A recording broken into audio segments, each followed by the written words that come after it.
नमस्कार दोस्तों, हमारे YouTube चैनल में आप लोग का फिर से बहुत बहुत स्वागत है। दोस्तों आज के वीडियो में बहुत ही बेहतरीन, बहुत ही महत्वपूर्ण जानकारी आपको देने वाले हैं। तो दोस्तों इस वीडियो को पूरा ज़रूर देखें और एंड तक देखें, लास्ट तक देखें। चलिए दोस्तों इसी संदर्भ में आगे बढ़ते हैं, इसके बारे में जानते हैं। तो यह पौधा जो आप देख रहे हैं ना, यह पूरे भारतवर्ष में पाया जाता है। वैसे तो ये पौधा खरपतवार के रूप में पैदा होता है और मानते भी लोग हैं। दोस्तों यह खरपतवार तरह दिखता है लेकिन औषधि गुणों का भंडार है। इस पौधे में ढेर सारे औषधि गुण पाए जाते हैं जिसका प्रयोग करके आप भयंकर से भयंकर रोगों से बच सकते हैं और भयंकर से भयंकर रोगों को मिटा सकते हैं। असाध्य से असाध्य रोग में भी इसका प्रयोग किया जाता है। बहुत सारे लोग इसका प्रयोग करके सही भी हुए हैं और करते भी हैं। दोस्तों इसी संदर्भ में आज हम इस पौधे के बारे में बात करेंगे आपसे।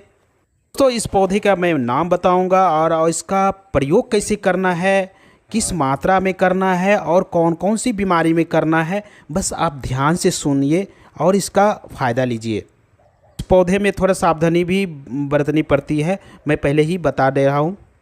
वीडियो को ध्यान से देखिएगा और सावधानी पूर्वक ही इसका प्रयोग करिएगा। ये दोस्तों इससे पहले आपसे आगे बढ़ने से पहले आपसे एक छोटी सी रिक्वेस्ट है दोस्तों, अगर वीडियो अच्छा लगे तो लाइक ज़रूर कर देना। दोस्तों आपके एक लाइक करने से मेरा मोटिवेशन अप होता है, मेरा मनोबल बढ़ जाता है, जिसी के वजह से ऐसे ही अच्छे अच्छे वीडियो आप तक हम पहुंचाते हैं। और दोस्तों अगर आप पहली बार मेरे इस चैनल पर देख रहे हैं तो दोस्तों सब्सक्राइब जरूर कर लीजिएगा और बेल आइकन को ज़रूर क्लिक कर लीजिएगा ताकि मेरे द्वारा दिए गए जानकारी आप तक पहुँचे और आप उसका फ़ायदा ले सकें। और दोस्तों आप एक लाइक करते हैं ना, मुझे कोई पैसे उसे नहीं मिलते हैं, बस मेरा मोटिवेशन अप होता है। तो दोस्तों मैं इसका नाम बताता हूँ। इस पौधे का नाम है कंटकारी का पौधा और इसे भटकटैया के नाम से भी जाने जाते हैं या फिर कंटेरी का पौधा। एक बात और बताना चाहूँगा दोस्तों कि एक कंटेरी दो तरह के होते हैं, एक बड़ी कंटेरी, एक छोटी कंटेरी। जो आप वीडियो में देख रहे हैं ना, ये छोटी कंटेरी है। दोस्तों आपके क्षेत्र में किसी और नाम से जाना जाता होगा। दोस्तों कमेंट करके ज़रूर बताइएगा कि आपके क्षेत्र में किस नाम से जाने जाते हैं। आप कमेंट में जब लिखते हैं ना तो दूसरे जो व्यूअर होते हैं वो इसको पढ़ करके जान जाते हैं। और दोस्तों भटकटैया कई प्रजाति के होते हैं, मैंने जैसे छोटी और बड़ी भटकटैया के बारे में बताया है। और दोस्तों इसके जो फूल होते हैं ना वो भी अलग अलग होते हैं। तो आप भटकटैया देख ही रहे हैं ना, इसमें 3 प्रकार के फूल होते हैं। एक सफ़ेद फूल वाले आप जो देख रहे हैं ये बैगनी फूल है, जैसे देखिए बीच में पीला कलर का है, और एक होता है सफ़ेद कलर की। और दोस्तों पीला फूल वाले आप बहुत कम देखने को मिलता है और सफ़ेद फूल वाले भी बहुत कम देखने को मिलता है। ये बैगनी कलर का आपको बहुत ज़्यादा दिखने को मिल जाएगा। ऐसे तो दोस्तों तीनों का गुण धर्म करीब करीब समान ही होते हैं, थोड़ा सा डिफरेंट होता है, लेकिन दोस्तों कभी लगभग करीब करीब समान ही होते हैं।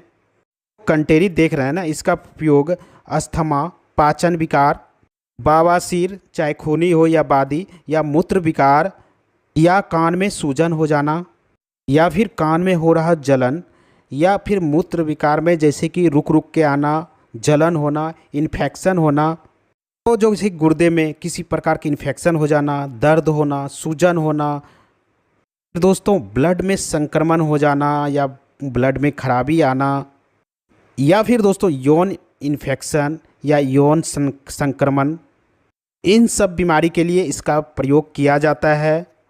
वीडियो में मैं पहले ही बता दूँ, इसका सावधानी से प्रयोग किया जाता है, इसका नुकसान भी होता है। वीडियो में बने रहें, मैं इसके फ़ायदे भी बताऊंगा और नुकसान भी बताऊंगा। यह जो कंटेरी आप देख रहे हैं ना, इसके पूरे भाग का प्रयोग किया जाता है, पूरे पंचांग का प्रयोग किया जाता है, जैसे कि जड़, तना, पत्ती, फूल, फल। ऐसे तो सभी भाग का प्रयोग किया जाता है, कांटे का भी प्रयोग किया जाता है, यहाँ तक जो फूल के बीच में जो पीले पीले रंग के हैं ना उसको भी प्रयोग में लाया जाता है। इसके फल का तो प्रयोग होता ही होता है और इसके पूरे पंचांग का, पूरे भाग का ज़बरदस्त फ़ायदा है, ज़बरदस्त प्रयोग है। सबसे पहले दोस्तों इसके जड़ के बारे में मैं बात करा, जिसके जो जड़ होते हैं ना पूरे गुच्छे में होता है, इसीलिए दोस्तों इसको 100 जड़ के नाम से भी जाना जाता है। और दोस्तों इसका औषधि रूप में बहुत ही अच्छा, बहुत ही बेहतरीन दिव्य औषधि के रूप में प्रयोग होता है।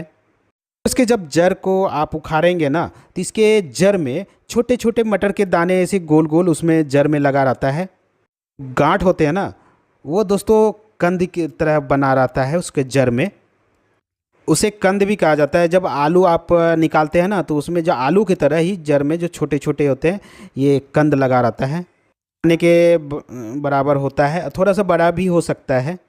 आठ होते हैं ना उसके जड़ में, बहुत ही पावरफुल औषधि के रूप में इसका प्रयोग भी होता है। दोस्तों इसके जड़ का जो स्वाद होता है ना, बहुत ही कड़वा होता है।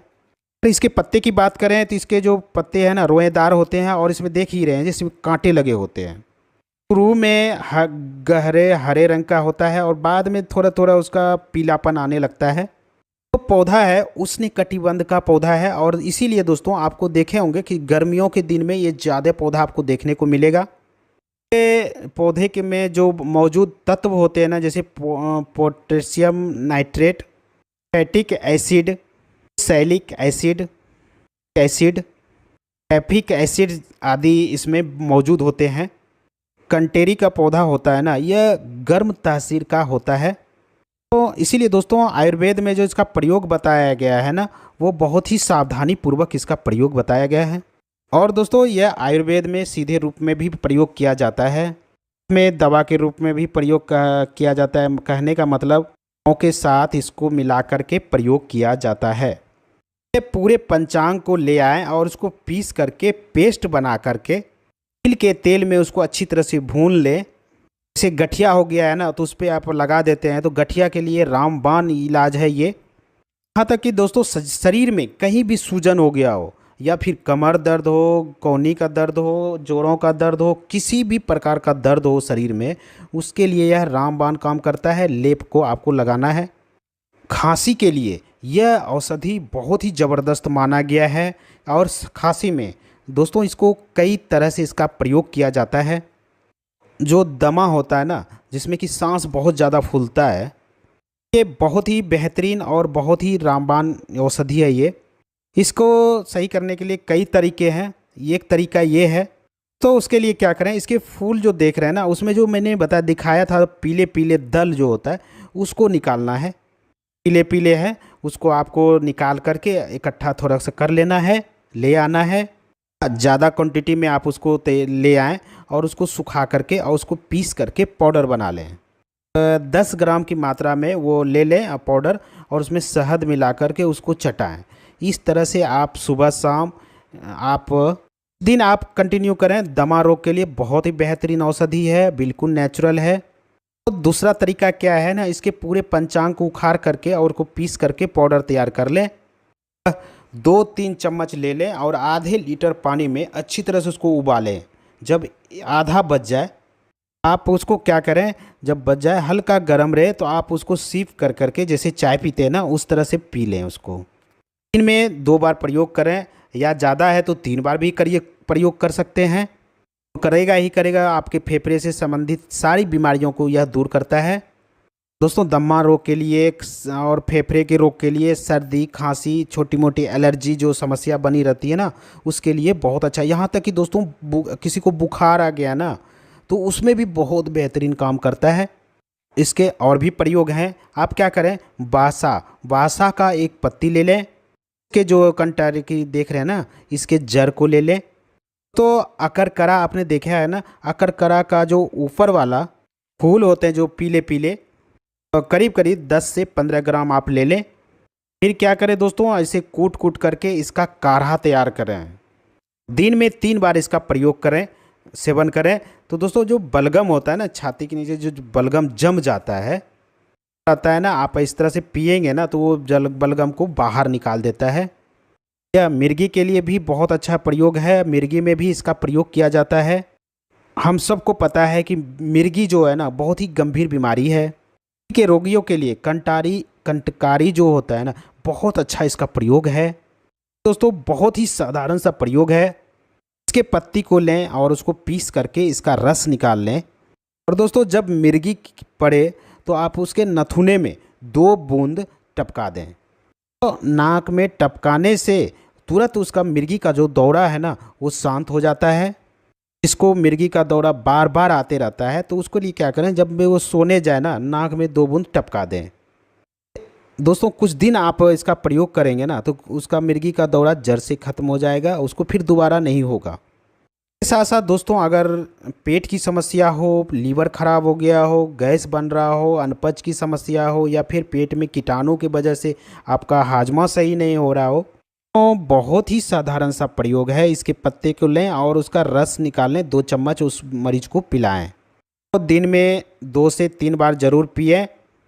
आप 2-3 दिन लगातार अगर पीते हैं, पेट में जो इन्फेक्शन होता है, पेट में जो बैक्टीरिया होता है, पेट में खराब बैक्टीरिया पैदा हो जाता है, पेट में कृमि हो जाता है, कीड़ा हो जाता है, को दोस्तों अगर प्रयोग करते हैं तो उसका जो उसको मार करके और मल के रास्ते बाहर कर देता है। यह पेट के कीड़ा मारने के लिए और पेट में जो इन्फेक्शन हो जाता है उनके लिए बहुत ही कारगर औषधि है। के साथ साथ महिलाओं को जैसे बहुत ज़्यादा चक्कर आता है, बहुत ज़्यादा उल्टी होता है, तो आप इसका प्रयोग कर सकते हैं। तो गर्भावस्था में भी इसका प्रयोग कर सकते हैं। गर्भावस्था के दौरान जो भी प्रॉब्लम होती है उन प्रॉब्लम को दूर करने के लिए ये आप कंटेरी के पंचांग का चूर्ण 5 ग्राम लें और दोस्तों 10 से 15 मुनक्का ले लें और उसको अच्छी तरह से पानी में उबालें। उसको अच्छी तरह से उबालने के बाद जब काढ़ा तैयार हो जाए, सेवन करने से जीभ मिचलाने वाली समस्या या उल्टी जैसी समस्या से आपको छुटकारा मिल जाता है। दोस्तों चक्कर आने की समस्या रहती है तो यह गर्भवती महिलाओं के लिए बहुत ही बेहतरीन औषधि है। तो इसके अगले फायदे की बात करें, अगर बाल झड़ने की समस्या हो, गंजेपन सी समस्या हो, आपके बाल और समय सफ़ेद हो रहे हो, ऐसे स्थिति में आप कंटेरी का प्रयोग कर सकते हैं। बहुत ही बेहतरीन औषधि है, बहुत ही बेहतरीन काम करता है, बालों को झड़ने से बचाता है, आपके नए बाल उगाता है। और दोस्तों बहुत साधारण सा प्रयोग है। आप इसके पत्ते जो हरे हरे देख रहे हैं ना, इसको ले आएँ और उसके कांटे को निकाल दें और दोस्तों इसको पीस करके आप पेस्ट बना लें और जहाँ बाल झड़ने की समस्या है ना, वहाँ पे एक पेस्ट की तरह इसको बाल सर पे लगा लें। इस तरह कुछ दिन आप प्रयोग करें, आपके धीरे धीरे वहाँ पे बाल आना शुरू हो जाता है। और दोस्तों बाल अगर झड़ने की समस्या है उसको भी रोकता है, वहाँ पे नए बाल उगाता है। इस तरह से अगर प्रयोग करते हैं, आपके गंजापन, बालों का झड़ना या फिर बालों का टूटना या बालों को सुंदर मुलायम बनाने के लिए, काले बनाने के लिए, यहाँ तक बाल पकने की समस्या होता है उसको भी यह सही करता है, फिर से काले कर देते हैं। दोस्तों कंटेरी का जो प्रयोग है ना, दांतों के दर्द को दूर करने के लिए भी बहुत अच्छा प्रयोग है। अगर दोस्तों किसी को दांतों में प्रॉब्लम है तो आप कंटेरी का पौधा का प्रयोग करके आप दांतों की समस्या से छुटकारा पा सकते हैं। ये क्या करें दोस्तों, कंटेरी के पत्ते को ले आएँ और उसके कांटे निकाल करके मसल करके उसका पेस्ट तैयार कर लें।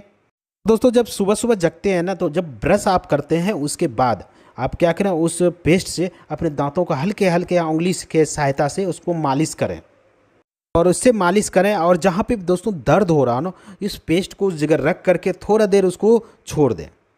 इस तरह से आप इसका प्रयोग करते हैं तो कुछ ही दिन में आपके दांतों से सारी समस्या दूर हो जाती है।